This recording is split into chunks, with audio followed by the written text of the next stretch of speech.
Welcome, fellow authors. Are you ready to take your brand to the next level? I think so. Miss Wynn checking in. I did a poll recently asking the community of authors if they had an author brand strategy written down and documented. And it was a 50-50 split between yes and no. I don't know what that includes. So, in this video, I will walk you through the essentials of author branding with a checklist that will help you stand out in the crowded literary market. So, make sure that you stay tuned until the end to grab a copy of this free checklist. First step is your author brand statement. Now, this is a combination of your mission, your vision, and your core values. With your author brand statement, this is sort of your promise to your readers. It's your themes, it's your writing style. It captures an essence of who you are. Next, let's talk visual identity, specifically your author photos and your logo. These things, if you have them, they need to convey your personality and something that makes you memorable. What makes you unique? And do you have author photos and an author logo in place already? If not, go ahead and work on that as soon as possible. The next thing I want to talk about is your color palette and your typography. So, of course, consistency is key, and that's where your color palette and typography come into place. Choose your primary color and your secondary colors and stick to them. And don't forget your fonts, they speak volumes about your brand. Now, I always tell authors it's important to have these things in place at whatever part of your publishing journey you are in. But if I have caught you at the beginning of your author journey before you have even published a book, I am so glad you are watching this because you can start your brand on the right foot. You can construct your brand, define it, document it, and stick with it. So that way, as you are publishing books, with each book that you publish, it becomes a part of a cohesive brand.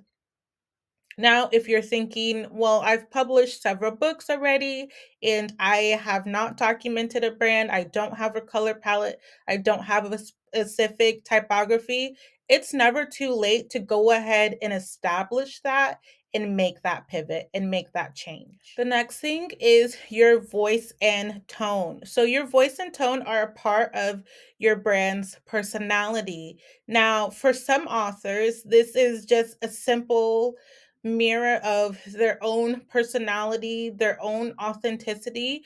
For other authors, this is more intentional, more constructed. Whatever it is for you, make sure that you document it. That's going to be the biggest thing here, is taking time to think about, okay, what is your brand's personality? What is your personality? Reflect, ask your loved ones, jot it down, and then the next thing that you're going to want to do is figure out how you're going to show up on the different platforms, whether it be your website, social media, in the public, and make sure that you are sticking with your author brand. That's why the first thing that we talked about was coming up with your mission, your vision, and your values, your brand statement, because that's going to be your guiding factor.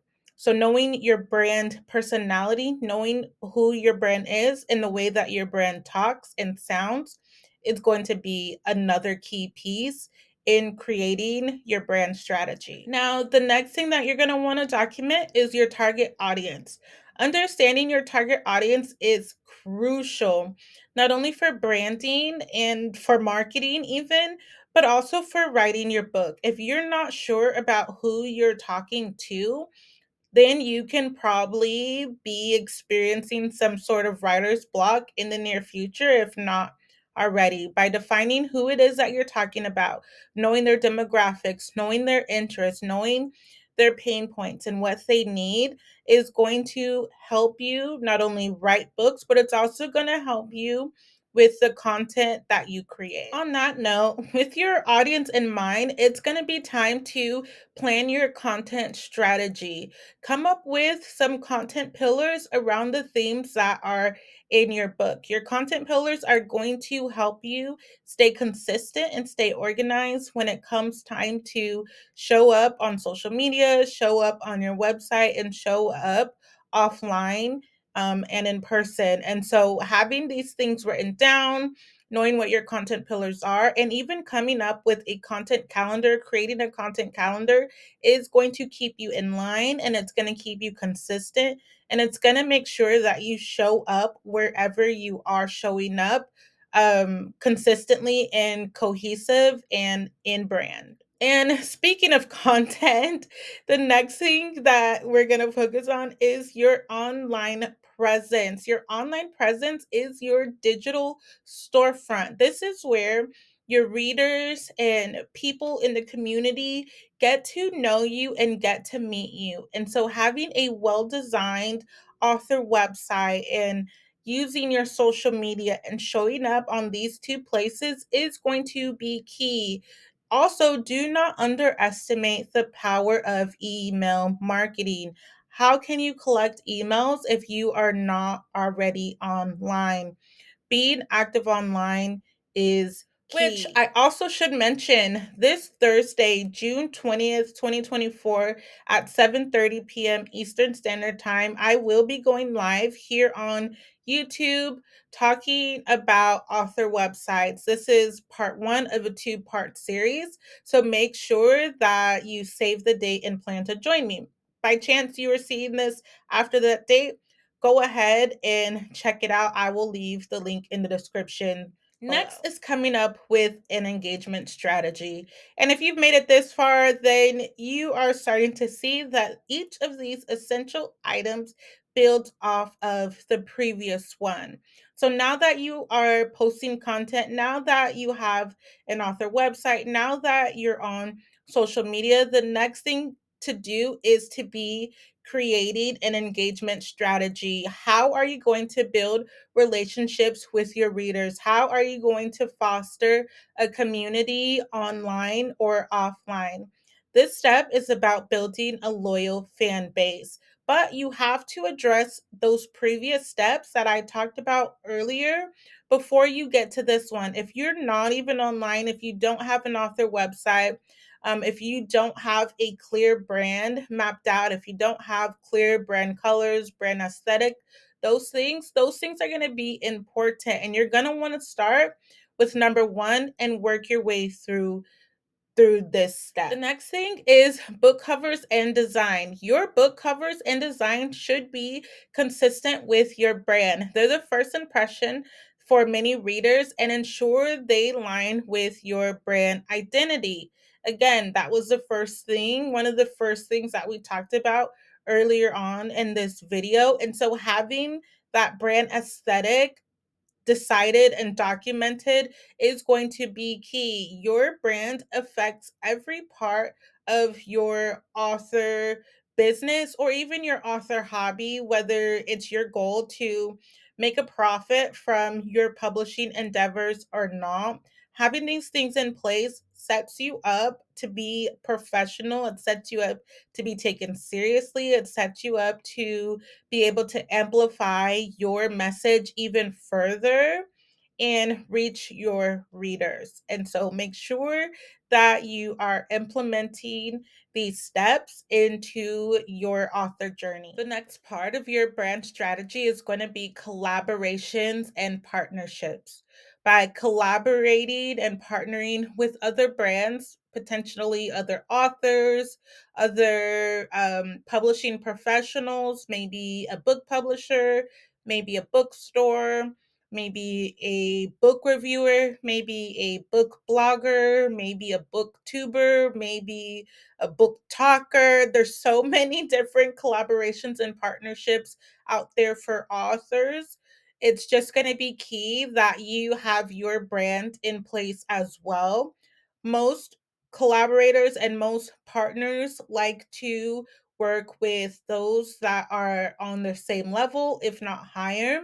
And so doing these steps in order is really going to set you up to succeed. And if you're in the process of getting your brand strategy and documenting it, if you're in the process of getting it together, it's never too late or too early to start researching potential collaborations. You can write down names of people that you would like to work with. You can check them out and start doing research. And then after you've gone through the complete list, when you're ready, then your next step, you know what your next step is going to be. It's going to be time to start collaborating. From there, it's just going to be to review and maintain your author brand, updating it as needed, pivoting as needed in order to stay relevant and up with the times. This is like a living document as well as your branding strategy. Check it out from month to month or year to year and see how you're doing. Set some goals for yourself with your brand and do it, execute it, and continue to publish books because with every book you publish, you are building your brand. Lastly, draw from examples and inspiration. Check out some of the successful authors who are in your genre and categories. See what their author website looks like. See what they're doing on social media and take that and use it as a format for your own brand and your own author journey. But at the end of the day, know that you're creative. If you can write and publish a whole book, creativity is probably one of your strengths. And so you can take inspiration and examples from those who are successful, because one of the things that I know for sure, and you let me know what you think about this, is success leaves clues. Well, there you have it. 13 essentials for author branding. Remember that your author brand is your promise to your readers. Make sure that it's a good one and make sure that it's one that you can keep. Also, don't forget to download this checklist in the description below. And if you found this video to be helpful, please click that like button and be sure to subscribe for more author branding tips. All right, happy writing.